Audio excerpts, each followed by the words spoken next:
turned when a black woman in a sleek power suit stepped inside, confident, elegant, and radiating success.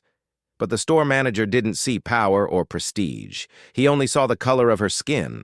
Without even asking her name, he waved her off and said, "We don't offer financing here." What he didn't know? She owned the entire store chain. 5 minutes later, in front of stunned customers, she pulled out her phone, made one call, and turned his world upside down. The look on his face when he realized who she was? Priceless. Ava Richardson, a self-made billionaire and founder of Golden Grace Jewelry, had built her luxury empire from the ground up. With stores in major cities across the country, she was celebrated as a pioneer, especially as a black woman thriving in a space where she'd once been overlooked. Today, she decided to drop by one of her flagship stores unannounced, dressed but confidently. She wanted to observe how her staff treated everyday customers, especially those who didn't look wealthy. Wait a second. Let us know where you're watching from in the comments, and make sure to subscribe for more robust and inspiring stories just like this one. She entered quietly, her heels clicking on the polished marble floor. The showroom sparkled with gold, diamonds, and the promise of elegance. Yet as soon as she stepped in, she noticed the shift. The subtle glances, the stiff posture, the hushed whispers. And then came the manager. "Can I help you?"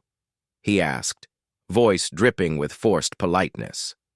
But before she could even speak, he looked her over, scanned her brown skin and modest purse, and added sharply, "Just so you know, we don't do payment plans here. Everything is full price up front." Ava raised an eyebrow. "Excuse me?" she said, calm but cool. He folded his arms. "We've had issues before, so unless you're just browsing, I'd ask you not to touch the displays." Customers turned. An older couple moved uncomfortably away. Ava could feel their judgment. The humiliation stung, but not because of the insult. Because this wasn't new, she'd fought tooth and nail through such ignorance her whole life. The man didn't recognize her face, despite the fact her photo was framed behind the register. Ava reached into her bag and pulled out her phone. "You have 5 minutes to call your district manager," she said. The store manager scoffed. "And who exactly do you think you are?" She didn't answer him. She made one call. "Yes, this is Ava Richardson. I'm at the Madison Avenue location, and I just had the most unacceptable interaction with one of our store managers. No, I'm not looking for an apology. I'm looking for a replacement. Today." The manager's jaw dropped. "Wait, you're her? You own—" "Yes," she said sharply, turning toward the stunned room.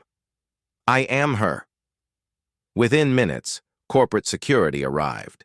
The manager was escorted out, his protests echoing down the hall. Ava remained calm, even as he tried to explain away his actions. "It was just a misunderstanding," he claimed. But the damage had been done, not just to him, but to the image she'd worked so hard to build, a brand rooted in grace, excellence, and equality. She addressed the staff afterward, her voice steady.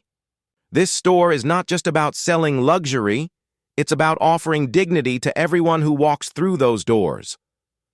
News of the incident spread fast. Social media lit up with praise for Ava's decisive action and her unshakable stance against racial profiling. She received thousands of messages, from young black women inspired by her grace, from business leaders applauding her discipline, and from customers vowing to support her brand even more. And that manager?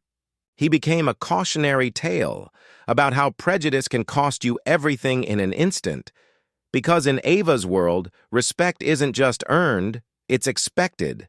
If you enjoyed this story and thought it provoking, don't forget to like, share, and subscribe. For more powerful narratives, let us know your thoughts in the comments. Take care.